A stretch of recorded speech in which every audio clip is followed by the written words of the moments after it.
过来即件，即个杠钉竟然会伫个体内游走。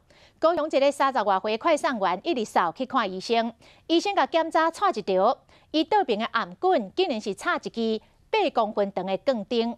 原来这位快送员几啊年前正边肩胛的锁骨断去，拍杠钉来固定，可能是长期安尼光动打动。 这支杠钉蛇拎起来耍位，想袂到这个杠钉竟然是一路为正边的肩胛翻过颔管，走到倒边的肩胛，然后插入个倒边的颔管啊顶，实在嘛神奇。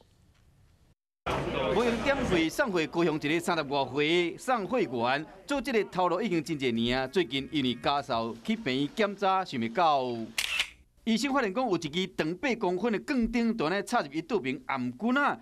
迄若个偏超到1公分，这个人有可能对无命。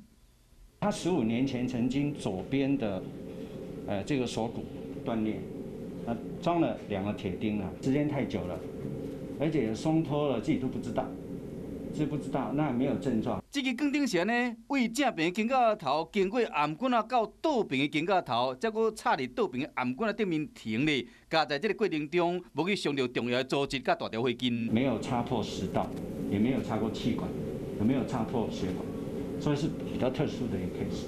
那这个手术是可以说是蛮顺利。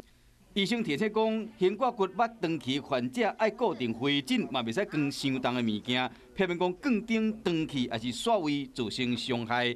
也若无像这个患者遮好运呢，恐惊找无几个。